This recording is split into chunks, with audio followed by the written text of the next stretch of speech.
Hello friends, for standard 7th we are going to learn about topic number 4, nutrition in living organisms. In previous period we learned about what is meant by nutrition, type of nutrition, transport system in plants xylem and phloem, photosynthesis process, as well as nitrogen fixation, types of nitrogen fixation, two types of nitrogen fixation: biological fixation of nitrogen and atmospheric fixation of nitrogen. Next, symbiotic nutrition.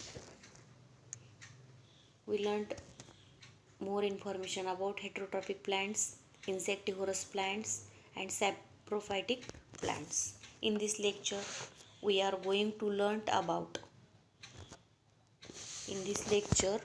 we are going to learn about role of nutrients and effect of their deficiency in plants. Role of nutrients and effect of their deficiency in plants. Before, some fungi are not plants. Some fungi are not plants, but they are saprophytic, and hence they are replaced in separate in kingdom. Food gets spoiled due to some fungi. काही बुरशींमुळे अन्न हे दूषित होते. सम fungi causes disease और illness, while some fungi have medicinal properties. बघा, काही बुरशी ह्या आपल्या शरीरामध्ये रोग किंवा आजार निर्माण करण्याचं काम करतात, तर काही बुरशींमध्ये औषधी गुणधर्म आढळून येतात. Yeast and some mushroom are useful. Yeast is used in fermentation. yeast हे किण्वन प्रक्रियेसाठी म्हणजेच आंबवण्याच्या प्रक्रियेसाठी वापरलं जातं, की ज्याच्यापासून आपण ब्रेड तयार करतो. Mushrooms are rich source of iron and vitamins. मशरूममध्ये मोठ्या प्रमाणावर लोह आणि व्हिटॅमिनची गुणधर्म असतात. म्हणजे काही फंगी ह्या आपल्याला उपयुक्त आहेत, तर काही आपल्यासाठी उपद्रवी आहेत. मग आता आपण role of nutrients and effect of their deficiency, काही पोषक घटकांचे कार्य पाहणार आहोत आणि त्यांच्या अभावामुळे आपल्या शरीरावरती काय परिणाम होतात ते पाहणार आहोत. Nutrients. Nitrogen. First, nitrogen. Function of the nitrogen and effects of deficiency. Nitrogen important component of protein, chlorophyll and cytoplasm. त्याचं कार्य आहे प्रथिन आणि हरितद्रव्ये यांच्यातील महत्त्वाचा घटक आहे. रिटार्डेड और stunted growth, yellowing of the leaves. Retarded म्हणजे खुंटणे, पानांची वाढ खुंटणे किंवा पानं पिवळी पडणे. कशाची डिफिशियन्सी आहे? नायट्रोजनची डिफिशियन्सी. फॉस्फरस. सेकंड आहे phosphorus, conversion of light energy into chemical energy. Phosphorus काय कार्य करतं, तर प्रकाश ऊर्जेचे रूपांतर हे रासायनिक ऊर्जेमध्ये करतं. Early leaf fall, late flowering, slow growth of roots. Early leaf fall म्हणजे अगोदरच पानं गळणे किंवा उशिरा फुलं येणं, किंवा मुळांची वाढ ही सावकाश होणं किंवा मुळांची वाढ खुंटणं. Potassium, necessary for metabolic activities. Metabolic means चयापचयाची क्रिया घडवून आणणे. Weak stem, wilting of leaves, failure to produce carbohydrates. खोड बारीक असणं, पानं कोमेजणं किंवा पिष्टमय पदार्थ तयार न होणं. फेल्युअर टू प्रोड्यूस कार्बोहायड्रेट्स म्हणजे पिष्टमय पदार्थांची निर्मिती न होणं. पोटॅशियमच्या कमतरतेमुळे काय होतं, तर खोड हे बारीक राहतात, त्याची पानं कोमजतात किंवा पिष्टमय पदार्थांची निर्मिती होत नाही. Magnesium, production of chlorophyll. मॅग्नेशियमचं कार्य काय आहे? हरितद्रव्याची निर्मिती करणे. Slow or retarded growth, yellowing of leaves. Nitrogen सारखंच आहे की वाढ सावकाश होणे आणि पानं पिवळी पडणे. आयर्न, प्रोड्युसिंग ऑफ क्लोरोफिल, हरितद्रव्य निर्माण करणं. आयर्नसुद्धा तेच आहे. येलोइंग ऑफ लीव्ज म्हणजे बघा, नायट्रोजन, मॅग्नेशियम आणि आयर्न आणि झिंक यांची जर डिफिशियन्सी असेल तर पानांमध्ये पिवळा कलर येतो. Yellowing of leaves. Manganese, production of main plant hormones. Hormones म्हणजे संप्रेरक. संप्रेरक हे वनस्पतींना पाठवणे. रिटार्डेड ग्रोथ और स्पॉटेड लीव्ज. रिटार्डेड ग्रोथ म्हणजे वाढ खुंटणं आणि पानांवरती डाग राहणे. लास्ट आहे zinc, production of hormones and their intermediates. संप्रेरक आणि त्यातील घटक निर्माण करणे. Production of hormones and their इंटरमिडिएट्स म्हणजे संप्रेरक आणि त्यातील घटक निर्माण करणे. झिंकचं काम आहे. पण त्याचे जर डिफिशियन्सी असेल तर काय होईल? Retarded growth and yellowing of leaves. वाढ खुंटणे. रिटार्डेड म्हणजे खुंटणं. Retarded of growth and yellowing of leaves, पानं पिवळी पडणे. बघा आता तुमच्या लक्षात येईल. आता आपण हे शिकलेलो आहोत. न्यूट्रिएंट्स अँड फंक्शन, त्यांचं पोषक घटक, त्यांचं कार्य काय आहे आणि त्यांची डिफिशियन्सीमुळं काय होतं. तर तुम्ही आता तुमच्या परिसरामध्ये सुद्धा हे वनस्पतीचं निरीक्षण करून सांगू शकतात की कोणत्या न्यूट्रिएंट्सची डिफिशियन्सी आहे आणि त्याचं फंक्शन काय आहे. हे आपल्याला व्यवस्थित लक्षात घ्यायचं आहे. समजून घ्या, शिस्तीत लक्ष देत जावा व्यवस्थित. न्यूट्रिशन, आत्तापर्यंत आपण काय पाहिलं? Nutrition in plants. आता नेक्स्ट सब टॉपिकला सुरुवात होत आहे. न्यूट्रिशन इन ॲनिमल्स, प्राण्यांमधील पोषण. These concepts refer to the body needs for nutrients, mode of ingesting food and its use in body. Which are the various nutrients in food? For what purpose are the nutrients used? म्हणजे आहारामध्ये असणारी पोषक घटक कोणती आणि त्यांचा काय उपयोग होतो.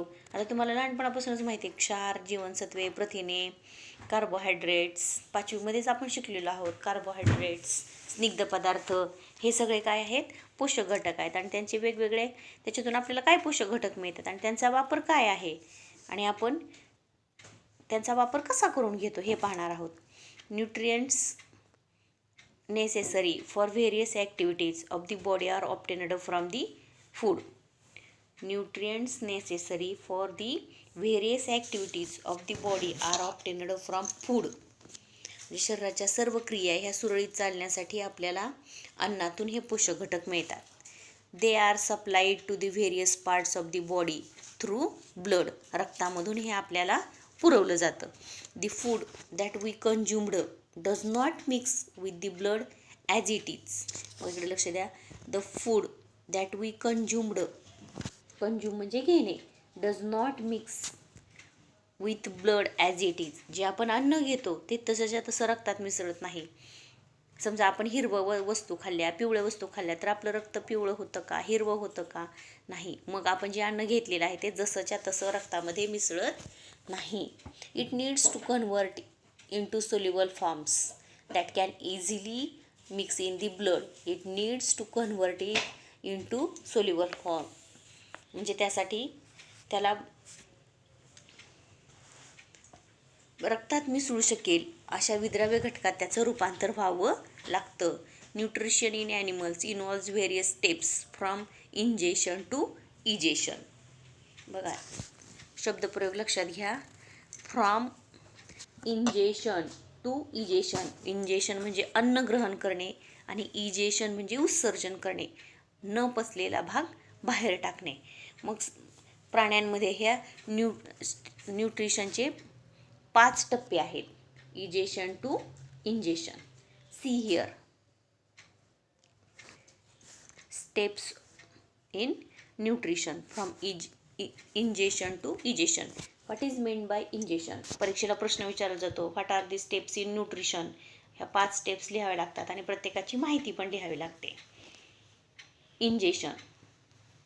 Food is taken into the body. First स्टेपमध्ये काय होतं? Food is taken into the body. शरीरामध्ये अन्न ग्रहण केलं जातं. इंजेशन म्हणजेच अन्नग्रहण. डायजेशन म्हणजे पचन. Conversion of food in to simple soluble forms. ह्या अन्न घटकाचे रूपांतर विद्राव्य स्वरूपात करणे. ॲब्सॉर्प्शन म्हणजे शोषून घेणे. Transfer the soluble food into the blood. जे पचलेलं द्रव्य आहे ते विद्राव्य पचनातून तयार झालेलं जे विद्राव्य आहे, जे द्रव्य तयार होतं ते रक्तामधून शोषलं जातं. रक्ताकडून ते ॲब्सॉर्ब केलं जातं. ॲसिम्युलेशन, सात्मीकरण. ॲसिम्युलेशन मीन्स सात्मीकरण. Utilization of food. Utilization of absorbed food by cell and tissues for energy growth and repair. म्हणजे जे शोषलेलं अन्न आहे त्या अन्नाचा वापर कशासाठी केला जातो? तर पेशी त्यांचं ऊतीमध्ये वहन करून आणणे आणि त्यांच्यामध्ये ऊर्जा निर्मिती केली जाते. Utilisation of absorbed food by cells and tissue for energy production, growth and repair. Energy production म्हणजे ऊर्जा निर्माण करणे, वाढ करणे आणि झीज भरून काढणे, ह्याच्यासाठी ॲसिम्युलेशन. आणि शेवटचा 5वा टप्पा आहे इजेशन. इजेशन म्हणजे उत्सर्जन. Removal of waste product and undigested food from the body. Removal of waste product म्हणजे न पचलेला भाग शरीरातून बाहेर टाकून देणे. Here are the 5 steps in nutrition. Ingestion, digestion, absorption, assimilation and egestion. व्यवस्थित ह्या 5 स्टेप लक्षात ठेवायच्या, पाठ करून ठेवायचा आणि त्यांचं एक्सप्लेनेशन पण.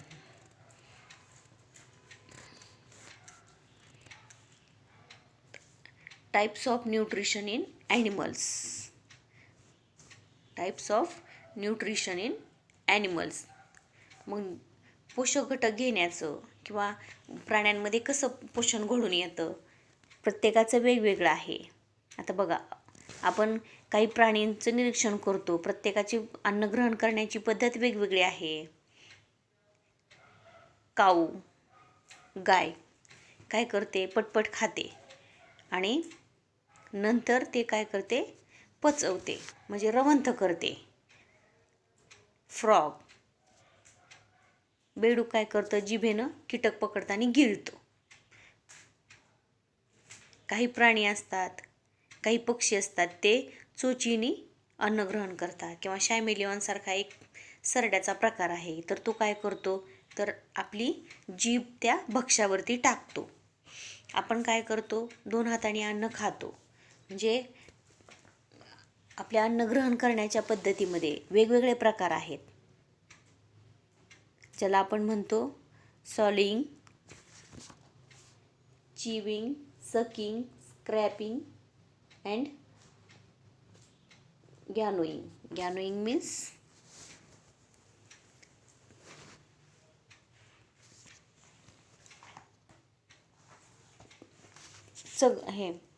सॉलिंग मीन्स फुगलेले, चिविंग चघळणे, सकिंग म्हणजे चुसक करणे, स्क्रॅपिंग म्हणजे खरवडणे. असे वेगवेगळ्या प्रकारे आपण अन्न ग्रहण करतो. Types of nutrition in animals. Holozoic nutrition. Holozoic म्हणजे समभक्षी. How does ingestion occur in unicellular animals like amoeba. Multicellular ॲनिमल्समध्ये डिफरंट मेथड्स असतात इंजेशन अँड इजेशनसाठी. म्हणजे अन्नग्रहण आणि उत्सर्जनसाठी वेगवेगळे सिस्टीम असतात. तसं एकपेशीय प्राण्यांमध्ये अशी सिस्टीम नसते. समोर बघा, इथं डायग्रॅम दिसत आहे आपल्याला एक, आणि त्या डायग्रॅमनुसार आपण पाहणार आहोत.